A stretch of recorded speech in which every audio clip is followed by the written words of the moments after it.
Right. So, yes. So another question is also related to startup. So you got a new product, Okay. a new shiny product, and then people say, "Okay, how many people are using your product?" Is it a valid question to decide whether to use your product or not? Yeah, it is one of the roadmap for the investors or the, Okay. for the someone to. But what if you're like creator of Lamborghini, and the investors say, "Okay, how many people driving it?" Does it reflect the goodness of your product or the quality of your product?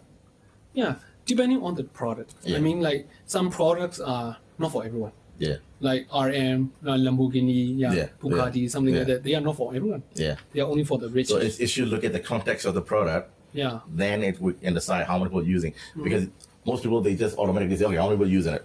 Like Because it's like a holy grail of the deciding factor. Yeah, You know? Yeah. So, okay, for example, like say if you're using an auction site, right? An auction site is only useful as how many buyers and sellers already existing on the site. Okay. Because if no buyers, you sell something, nobody buy it. But if there are no sellers, there's so many buyers but no product, they're not come. Yeah. So like a chicken and egg thing, right? Yeah, sure. So that sort of product, you can say, okay, how many people are using it? That's a valid question. But you can't say things like, say, a job website, for example. A job website, you might have 10 jobs or 100 jobs. Because, and then you can have 10 or 20 different job websites. Okay. And the people still gonna go and use them because jobs market is not a winner take all business model, where auction site is winner takes all because you can have a second one come up, but you can't compete because they already have the users. Yeah. Where the jobs, the more you apply, the better, right? So the more jobs, it doesn't matter even repeating. You can just do it. So yeah, depend on the product and the market. So they can just say, okay, how many people are using it? That's a bit of a misnomer to decide based on only that. So they should look at what's the product and then how much potential to make sales. Yeah. Yeah. Actually, I will give you one example. Yeah.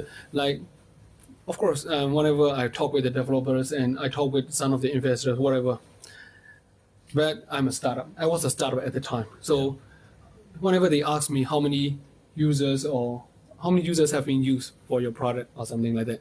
So for this case, I would like to give you an example. Actually, I'm running as a real estate. So whenever I talk with the developers, real estate developers and investors, whenever I pitch to them, of course, their first question is how many users and how many clients do you have? Actually, I have zero. For sure, I'm zero. And they ask me how many, how's your experience, right? To be honest, my experience is zero. I'm coming from medical doctors. I don't know how the real estate is. I don't even know how to measure. I don't know any simple basic method at that case. But I go and pitch them. And at the time, they really want the number. As my experience, I make a fake number to them. Because I think for the Well, we startup... can say you projected the number Sure. because that's going to be a future number. And then, okay, they sponsor me some budget to do because when I started to do for the events in Myanmar, I have no experience for the events, real estate events. But I have a lot of events like training and blah, blah, blah, a lot of trainings, events before. But real estate event is zero.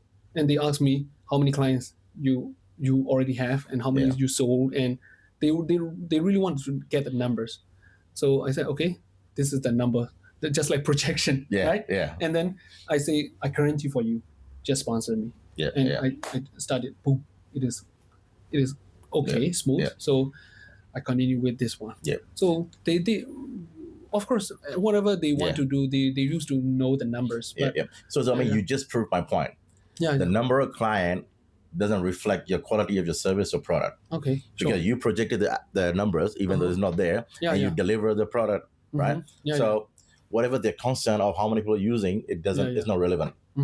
It's relevant in their mind. It's not really relevant real world. But to be honest, I actually lie, like because I have a lot of clients before. Yeah. But if I don't lie, they won't continue with me. Yeah, because it's like a bias. They have a total bias on how they.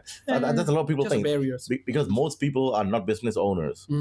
They don't know if the product is good unless somebody else using it. That's the only indicator they can look at. Yeah, sure. That's why they never get ahead in life, because they're just doing whatever people are doing. Mhm. You know. Yeah. So they just want to be safe. They just want to be, and that actually that's the most dangerous thing to do, because when you're doing what everybody else doing it, Yeah. that's the most dangerous thing to do, Sure. and they just don't realize it. Mhm. You know? Yeah. Yeah.